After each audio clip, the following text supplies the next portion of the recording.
இவர் தான் வந்து மல்லிமடு கிராமத்தில் வந்து தலைமை நாட்டார். எங்கள் ஊராட்சியில் மட்டும் மக்கள்னு பார்த்தீங்கன்னா ஒரு 7000 பேர் இருப்பாங்க. 427 மலை கிராமங்களுக்கு வந்து தீர்ப்பளிக்கக்கூடிய 9 வயது சிறுவன். இவரை வந்து எதுக்கு 9 வயது சிறுவனை எதுக்கு தேர்ந்தெடுத்தான்னு சொல்லி கேட்டிங்கன்னா, எங்களுடைய பாரம்பரியப்படி வந்து குறி வச்சு கேட்போம்.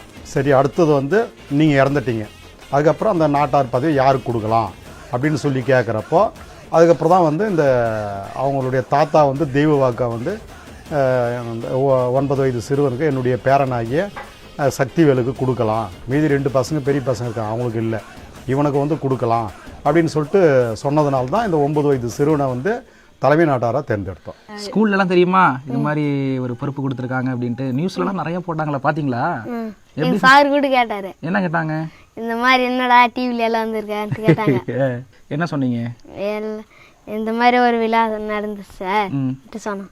அவங்க தாத்தா சொன்னது அப்படின்னா எப்படி, யாரு மேலாச்சும் இறங்கி இது மாதிரி சாமி பூசாரி எங்க ஊர்ல பூசாரிங்க இருப்பாங்க, அவங்க கேட்ட குறி வச்சு சரி யார் இருக்கணும் அப்படின்ற மாதிரி அவங்க தாத்தாவே வந்து தெய்வ வாக்கு சொல்ற மாதிரி எங்களுக்கு ஒரு நம்பிக்கை அவங்களுடைய பேர்ல நம்ம தட்சணை வச்சு கேட்டோம்னா நம்ம இறந்தவர்கள்லாம் வந்து என்ன சொல்றாங்க, ஆவியா வந்து என்ன பேசுறாங்க அப்படின்ட்டு இன்னும் நாங்கள் நம்புறோம். அன்னைக்கு வந்து என்ன சொன்னாங்க, அந்த ஞாபகம் இருக்கா?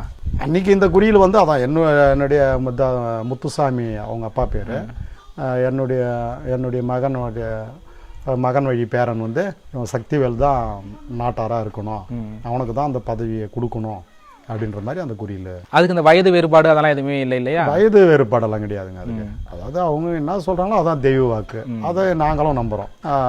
இதுவே 9 வயதுன்றதுனால கொஞ்சம் நாலேஜ் வர வரலையும் அவங்க அப்பா பார்ப்பாரு, அவங்க அப்பா வந்து எல்லாம் பார்ப்பாரு. ஏன்னா அவன் 9 வயசு இல்லையா, அவனுக்கு கொஞ்சம் புரியாத வயசு இது, அதனால் கொஞ்சம் அதுக்கப்புறம் அவனுக்கு நாலேஜ் ஆக அவனே எல்லாம் தெரிஞ்சுக்குவான்.